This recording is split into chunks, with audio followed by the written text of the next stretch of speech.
Chapter 9, No Home. I arrived in Chicago near the end of February. A couple of Hector's junkies picked me up at the airport. It was cold and I only had a sweater on. The junkies stopped by a Kmart on the way home, and one of them went inside and stole a coat for me.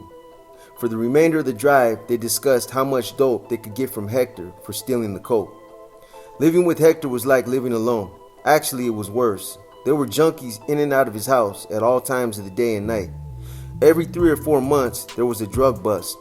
I watched people shooting up heroin and even helped some of them do it. I became an expert in preparing and shooting heroin junkies in veins. I would volunteer to do it for them in return for marijuana or money. There was a 19-year-old girl who shot up between her toes. It was easier if I did it for her. Her name was Gina. Gina was a very attractive girl. She didn't look like a junkie at all.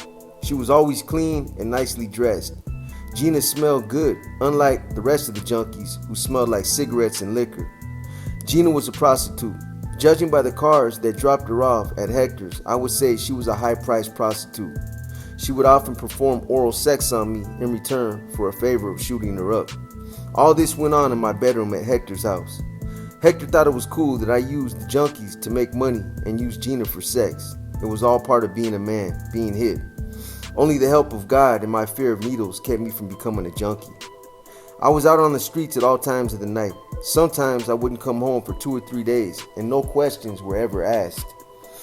I became a regular at the Lords' clubhouse and Maria's house. I rarely slept anymore, and when I did, it was either at Maria's or at the clubhouse. I wanted to have sex with Maria again, but she refused. In fact, I was so occupied trying to lay Maria again that I had forgotten all about Jenny. Time and time again, Rican invited me to become a Lord, but I was always too high to answer. I became a pothead.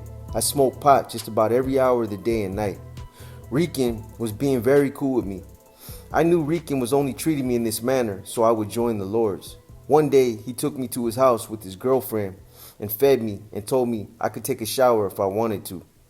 Rican's girlfriend was Marilyn, a very pretty, petite girl. She had 2 kids with Rican. Marilyn looked out of place as the girlfriend of a gang leader.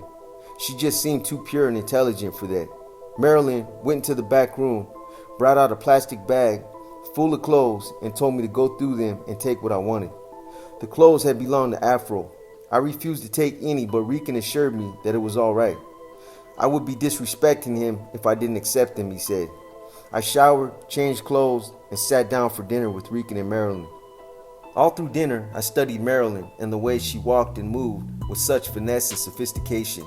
Marilyn spoke so clearly and was very articulate, like a teacher. She didn't use slang or cuss words in her speech like Rican did.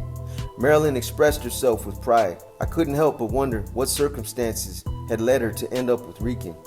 After dinner, Rican and I went into the living room to smoke weed. Marilyn took the kids in the back bedroom and locked the door. Rican talked about the advantages of being a Lord. He showed me a Lord sweater and promised to buy me one if I became a Lord. His recruiting tactics were very good. However, I listened to very little of what he said. Mostly I sat there fantasizing about having sex with Marilyn while still nodding in agreement with everything he said.